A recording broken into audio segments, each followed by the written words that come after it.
Hi there, I'm Matt Keene. Thanks for visiting Creating a Future We Want, the Our Learning series in Yellowstone National Park, one of the United States and this world's natural treasures, to be sure.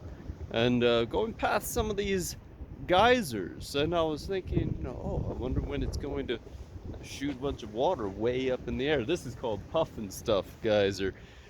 And a lot of the signs are saying, right, that they don't know. Sometimes the geysers go off every few hours, sometimes it'll be 50 years until it goes off again. I was also reading that it can have something to do with the silica content in the rock. As the water passes through and dissolves silica, it could cause it to clog up, and then it won't geyse for a while. Guys isn't a word for anybody who's wondering. If it is a word, someone let me know so I can keep saying it. So it get clogged up. But if there's not a lot of silica in the rock, then you have a more regular, more predictable geyser, like Old Faithful. Well, I kind of got interested. I'm thinking, oh my gosh, so it's interesting. You got this geyser here, and we're saying we don't know if it's going to go off in 50 years or in a few hours.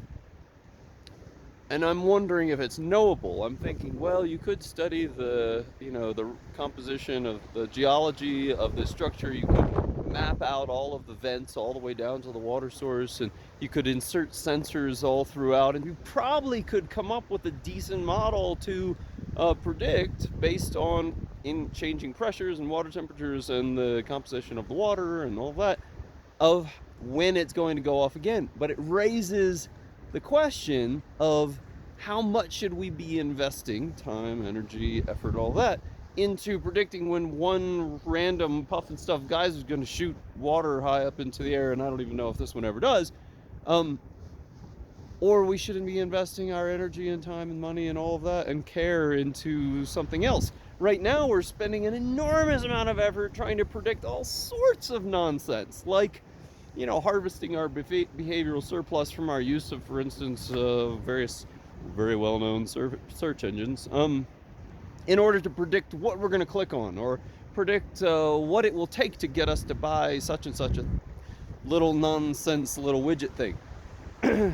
All sorts of prediction involved in attempting to change something about who we are in order to for someone else to benefit in some way that probably not only doesn't benefit us but may degrade our well-being. So, all right, back to geysers and prediction.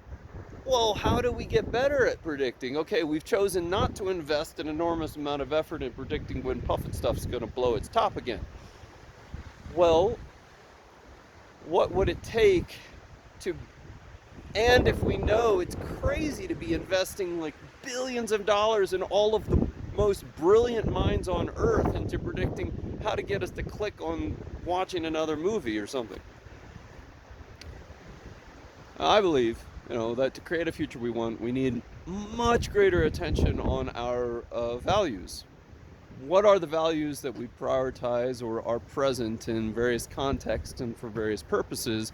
And with that, as an individual, knowing yourself, and in relationship with others in our communities and, humanity, with a better understanding of our values and how they relate to each other and the significance of those values in the world that we have created already and the visions of the world we want to create, we might better allocate our resources towards efforts of prediction that would be a good fit for creating a future we want. I'm Matt Keene. What are the values that are informing where you're allocating your efforts of prediction for your well-being of your family, your community, your purpose in life? I'm not sure what any of that means right there at the end, but it felt like I needed a closing statement. I'm Matt Keene. Thanks for visiting Creating a Future We Want. Puffin stuff.